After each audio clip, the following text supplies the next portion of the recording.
அனைவருக்கும் வணக்கம். ரிஷபராசினியர்களுக்கு இன்று முதல் சனி பகவானால் ஏற்பட போகும் சசயோகம் என்னும் ஜனவசிய யோகம். இதனால் ரிஷபராசினியர்களுக்கு என்ன மாதிரியான நன்மைகள் எல்லாம் ஏற்பட இருக்க, கிரக நிலைகளின் ரீதியாக அமையிருக்கும் சாதகங்கள் என்ன, பாதகங்கள் என்ன, மேலும் என்ன மாதிரியான முன்னேற்றங்கள் எல்லாம் ஏற்பட இருக்கு என்பது குறித்தான முழுமையான பதிவை தான் இந்த வீடியோல நம்ம விரிவா பார்க்க போகிறோம். அந்த வகையில் ரிஷபராசினியர்களை பொறுத்த வரைக்கும் பஞ்சமகாபுருஷ யோகத்தில் மிக முக்கியமான யோகமாக இந்த சசயோகம் உள்ளது. சச என்ற வார்த்தை சமஸ்கிருதத்தில் இருந்து பிரிந்தது. சச என்றால் முயல் என்ற பொருள். முயலை போன்ற சனி கிரகமும் சில நேரங்களில் வேகமாகவும் சில நேரங்களில் ஒரே இடத்தில் நீண்ட காலங்கள் தங்கியிருக்கக்கூடிய இயல்பை கொண்டுள்ளதால் சச என்ற வார்த்தை சனி பகவானுக்கு பொருத்தமான வார்த்தையாக உள்ளது. நவகிரகங்கள்ல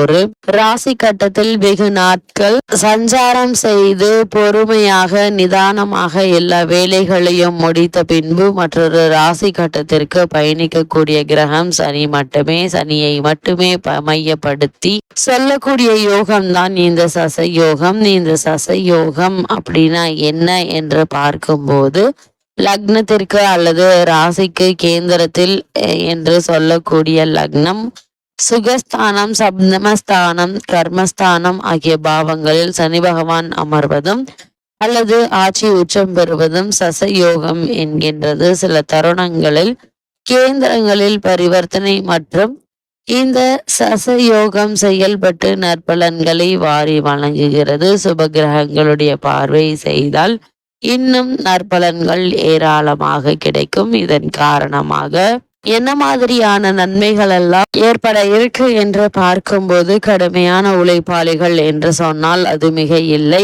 அதை விடவும் கடுமையாக உழைக்கக்கூடியவர்கள் 4ஆம் பாவத்தில் அமர்ந்திருந்தால் அவர்களுக்கு பல வங்கிகளில் கணக்கு வைத்திருப்பதற்கான வாய்ப்புகள் அதிகம். அது மட்டுமில்லாமல் இவர்கள் மிக சாதாரணமாக இருக்கும் பார்கள். புதிய ஆடைகளையோ அல்லது அதிக மதிப்புடைய ஆடைகளையோ இவர்கள் விரும்ப மாட்டார்கள்.